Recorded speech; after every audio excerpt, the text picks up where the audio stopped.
اب ہم ترجمے کی جانب آتے ہیں۔ میں نے کہا کہ جن کے اوپر نمبرنگ ہے یہ نئے لفظ ہیں۔ آمنو 18 بار آیا ہے، امر کا صیغہ ہے کہ ایمان لاؤ۔ آمنو، اگر میم پر زبر ہوتی نا آمنو تو یہ ماضی کا صیغہ ہوتا ہے، وہ ایمان لائے۔ آمنو ایمان لاؤ، دیکھو زبر اور زیر سے کتنا فرق پڑ گیا معنی میں، اس لیے گرامر ضروری ہے سیکھنا۔ اچھا، کما یہ 57 بار آیا ہے۔ یہ دو لفظ ہیں کاف اور میم، الف ما۔ کاف میں نے جیسے، طرح، مثل، جیسے، لائک۔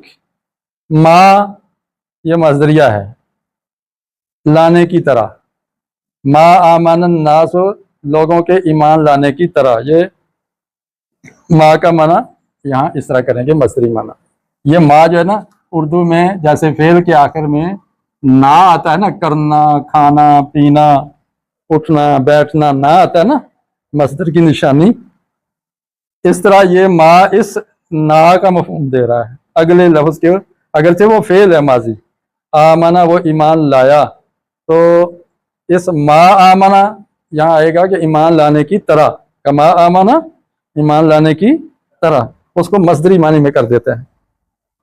نؤمنو، نؤمنو اتنا لفظ ہے، ہم ایمان لائے۔ نؤمنو اور حمزہ شروع میں جو بڑا ہے یہ استفہام کا ہے، سوالیہ کا ہے۔ نؤمنو کیا ہم ایمان لائیں، کیا ہم ایمان لائیں۔ صفحا سفیہ کی جمع ہے، صفاحت سے کام نہ لو بھائی، وہ بڑا سفیہ آدمی ہے کہتے ہیں، بے وقوف۔ سفیہ بے وقوف، اور صفاحت اردو میں استعمال ہوتا ہے، صفاحت بے وقوفی، حماقت۔ اور سفیہ کی جمع ہے صفحا، 5 بار یہ آیا ہے۔ لا یعلمون یہ 85 بار آیا ہے، اس کا معنی کیا ہے؟ وہ علم، یعلمون وہ علم رکھتے ہیں، اور لا یعلمون وہ علم نہیں رکھتے، نیگیٹو بنا دیا ہے۔ یہ نئے لفظ ہیں، کچھ نہ کچھ آپ کے ذہن میں بیٹھ گئے ہیں، انشاءاللہ جیسے جیسے بار بار آئیں گے بیٹھتے چلے جائیں گے۔ اب ہم پوری آیت کا ترجمہ کرتے ہیں۔ وَإِذَا قِيلَ لَهُمْ، اور جب کہا جاتا ہے ان سے، یہ ہے ماضی کا فعل، کہا گیا، لیکن اذا کی وجہ سے یہ حال میں آ گیا۔ کہا جاتا ہے ان سے، آمنو مان لاؤ، کما جیسا کہ، آمن الناس لوگ ایمان لائے ہیں۔ لوگ سے مراد صحابہ ہیں رضی اللہ عنہم، مہاجرین اور انصار، مخلص مومنین۔ تو منافقین سے کہا جا رہا ہے کہ اس طرح ایمان لاؤ جیسے یہ لوگ مخلص قربانیاں دے رہے ہیں دین کی خاطر، تو تم بھی اسی طرح قربانیاں دو۔ قالو تو وہ انہوں نے کہا، ترجمہ تو یہی بنتا ہے، ماضی ہے۔ قالو انہوں نے کہا، کیونکہ بات یہاں سے چلی ہے تو اذا کا اثر اس پر بھی ہے، اسی کا تسلسل ہے، تو کہتے ہیں، کیا بن جائے گا یہاں؟ ہے پاسٹ ٹینس، یہاں صیغہ پاسٹ کا ہے۔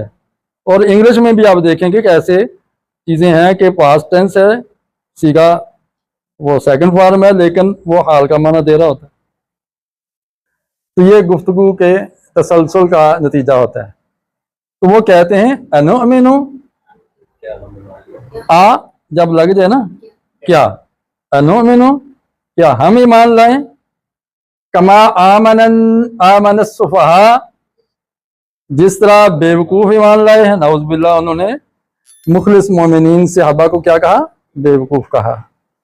یہ سمجھو کہ سب سے پہلی گالی ہے جو مسلمانوں کی طرف سے صحابہ کو ملی رضی اللہ عنہ۔ کہتے ہیں بے وقوفوں کی طرح، جن کو بیوی بچوں کا خیال نہیں ہے، لٹے پٹے آئے ہیں، بھئی کھیتی باڑی کریں، اپنا روٹی روزی کریں، کوئی جاب، کوئی بزنس، کوئی یہ، چلو پھر چل پڑے ہیں تلواریں اور تیر ٹوٹے ہوئے ڈالیں لے کر، اور کود پڑے ہیں، نام یہ پتا ہے کہ پیچھے چھوڑ کر آئے ہیں جائیدادیں وغیرہ وغیرہ۔ تو اس کو تو وہ بے وقوفی کہیں گے نا، دنیاوی نقصان کو۔ تو نے کہا ان بے وقوفوں کی طرح ہمیں مان لائیں۔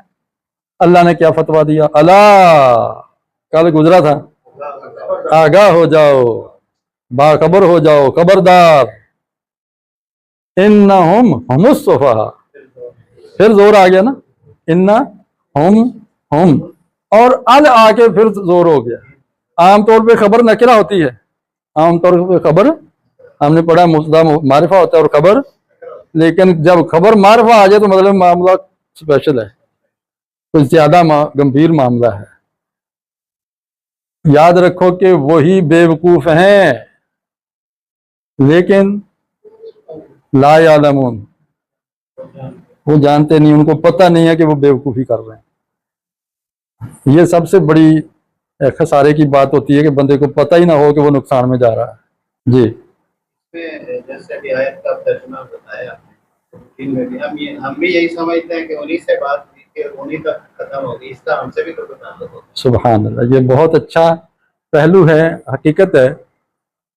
علامہ اقبال رحمہ اللہ جب قرآن پڑھ رہے تھے، بچے تھے، ان کے والد نے دیکھا، پوچھا کیا کر رہے ہیں؟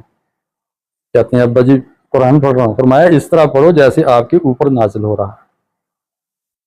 یہ جب تک نہ ہو تیرے دل پہ نزول کتاب، زیرا کشا ہے نہ راضی نہ صاحب کشاف، یہ اپنے دل پر نزلت الامانۃ فی جذر قلوب الناس، حدیث ہے کہ یہ جو امانت ہے نا، یہ لوگوں کی دلوں کی جڑوں میں نازل کی گئی ہے۔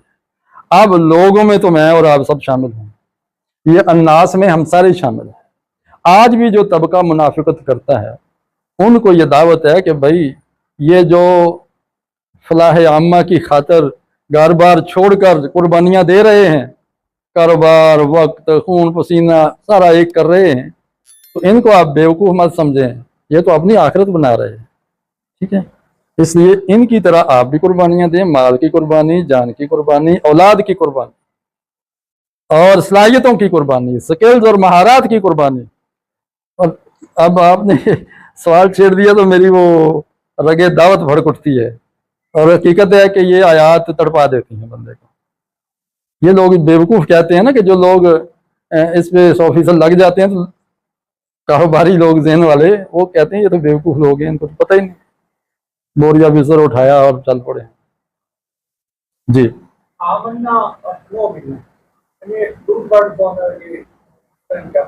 اگلا چیپٹر ہمارا یہ آ رہا ہے گرامر کا، ٹھیک ہے؟ آپ نے بتایا کہ پریزنٹ والا کٹ جاتا تھا۔ جی جی باقی ہم جو بنی اسرائیل کا وہ سارا واقعہ ہے، اس کا ترجمہ یاد کرو، جب وہاں سے پاس بھی نہیں وہ بات کریں۔ اذا جب مضارع پہ آ جاتا ہے پریزنٹ پہ، اس کو پاسٹ میں کر دیتا ہے، اور پاسٹ پہ آ کے اس کو پریزنٹ میں کر دیتا ہے۔ اذ یقول لصاحبہ، اول تو اذا مضارع پہ آتا نہیں ہے، ٹھیک؟ وہاں اذ آیا ہوتا ہے، اذ یقول لصاحبہ، اذ قال ربک للملائکۃ، جب کہا تیرے رب نے فرشتوں سے۔ اذ جو ہے وہ پاسٹ پہ بھی آتا ہے، پریزنٹ پہ بھی آتا ہے۔ اذا صرف پاسٹ پہ آتا ہے، ٹھیک ہے، اور اس کو پریزنٹ میں کر دیتا ہے۔ اس بھی وہی افیکٹ ہے، از وہ افیکٹ نہیں ہے، از کا اور افیکٹ ہے، از کا بھی افیکٹ ہے، وہ اس کے اینٹی ہے۔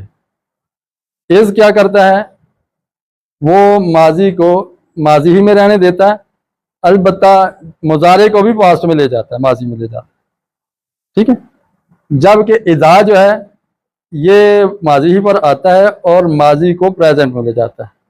لیکن جب اذا اسم پر آتا ہے، فعل پر نہیں، آگے اسم ہو، تو وہ اچانک کا معنی دیتا ہے، مفاجاتیہ، فجاعتا، suddenly, all of a sudden, اچانک، تو وہ اچانک کا معنی ہے۔ اذا ہم یستبشرون، اچانک وہ خوش ہونے لگتے ہیں، تو اذا اچانک کا معنی دیتا ہے۔ تو یہ ایک پوری بحث میں طلبہ کو لکھوا دیا کرتا ہوں جب بھی کوئی آتی ہے، تو بھائی اپنے پاس کوئی نوٹ بک رکھو، ٹھیک؟ آپ کہتے ہیں چلے ویڈیو محفوظ ہے وہاں سے ہم سن لیں گے، ٹھیک ہے بھائی، وہ بھی ٹھیک ہے۔ یہ تو تسجیل تو ہو رہی ہے نا، ریکارڈنگ ہو رہی ہے۔